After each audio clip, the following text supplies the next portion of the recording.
for today. We're talking to the ambassador for the Federal Republic of the West African nation, Nigeria, and he's given us some information in reference to his background, his education, and some of his experiences. And now we would like to, Dr. Adefuye, to talk about some other aspects of it, to talk specifically, since this is the 51st anniversary of the Federal Republic of Nigeria, to talk about, and as a scholar in a real sense in reference to colonialism and et cetera, talk about some of the events and some of the situations over the next 8 minutes that eventually led you to independence. Well, Nigeria was a British colony. We were colonized by the British. Through a series of wars and military action, Nigeria became the two sides of Nigeria, the Northern Protectorate and the Southern Protectorate, was amalgamated in 1914 to become the Protectorate of Nigeria. And then we had colonial rule, and you had the British conquered the country steadily, incrementally, and brought the whole country together under colonial rule. Colonial rule, as you all know, was a kind of carefully designed exploitation of the resources of the colonies to the advantage of metropolitan power. So colonial rule was such that it was for economic reasons. Tap our resources used to develop their country. And that's what happened with us. And we took part in the First World War, the Second World War on the part of the British. And after the Second World War in 1945, the doctrine of self-determination came up. And the people started agitating for independence. And the agitation for independence was led by Nigerians who had been abroad to study and who have been conversant with some of those principles. The Human Rights Declaration, the Human Rights Charter, and they began to question British rule over them, because based on the logic and principles they have learned while studying abroad. So you find the returnees, and most of them, most famous of them was Dr. Nnamdi Azikiwe, who was actually educated here, began to question British rule over Nigeria. And the agitation led on to series from many African countries asking for self-determination. More so as the UN, when it was conceived in when it came up in 1947, began to advocate for self-determination. So Nigerians also asked for self-determination. And so many African countries began to achieve independence. In 1957, Ghana was the first one. And then in 1960, Nigeria ultimately attained independence from colonial rule. And the green flag of Nigeria was hoisted to replace the Union Jack. And then we became independent as a nation in 1960. So we became independent in 1960, and we operated a British system of government, Westminster model, parliamentary democracy. And we went through quite a lot in the country. We went through the first set of our first set of post-independent rulers merely stepped into the shoes of the British. And even though they meant well, but the defects of the British system was still very much around. And so we had a lot of, the federal structure was not properly arranged. And so we had a foreign policy that, for instance, that spoke of non-alignment, but was really pro-Western.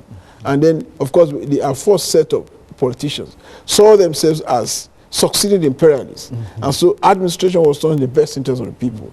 That led to agitation among the various political parties, leading to the first overthrow of the civilian government, and then a civil war which we fought 1967 to 70.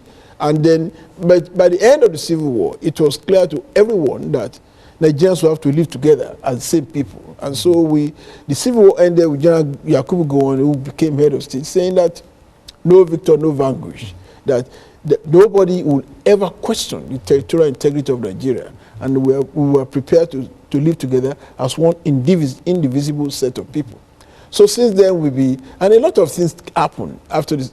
But during the Civil War, one good thing was that oil was discovered in commercial quantity, and Nigeria became an oil-producing country. Right now, we're the fourth largest supplier of crude oil to the United States. So we became, and then there was agitation for a change of the constitution. Quite a number of people believe that the Westminster model was not quite suitable. And that was why we had a military coup, we had constitutional problems and all that. And then we decided to adopt the American type Republican constitution. And so that's what we are currently practicing right now. And so we have a Republican type constitution with a presidential system, governors in states, president in the center, and that's what we've been. I mean, that's not been without. I mean, that's what some of the political scientists, some of us say that it's not the system of government that matters; it's the way it is administered. In spite of the change from the Westminster model to the Republican system, from British system to the American system, we still had military coup d'etats. We have had so many military coup d'etats, many military takeover of government. Like we had, there was one in 75, there was one in 79, there was one in 83. But right now, people are tired of military rule. Since the collapse of the Berlin Wall and the end of communism and the wave of democracy all over the world, people are now beginning to question the rationale for military rule. So we've got to a system whereby democracy as a system of government has become established in the country. And we may have our problems, but we will not allow any set of soldiers to come and take over and take over anymore. And so democracy has come to stay. We are trying to perfect the American system to adopt it to our own peculiar situation and make good of it. And so we now have a Republican type constitution in Nigeria, and with bicameral legislature, the Senate, at the federal level, the Senate and the House of Representatives, Congress just as here, and we have a presidential system of government, a president and a vice president, and the governors in 36 states with the federal capital territory. So we have a system similar to that of yours. But there are still problems, there are still challenges in the way it is administered. So that's where we are right now. And of course, I think we're getting ready for our first commercial break. And when we come back, Doctor, let's see if we can have you to talk about your mission to the United States of America, because serving 150 million people, you see, in the largest state on the continent of Africa, it simply means that Nigeria is somebody in a real sense, in spite of all of the problems and et cetera. And you were sent here in a real sense to represent that. And so we're going to give you about 10 minutes during this last segment to talk about what you might consider to be your mission here in the United States of America, and how you found the response in reference to some of the things that you're talking about. And that will be this first segment, and then we'll have that second show and deal with some other aspects of it.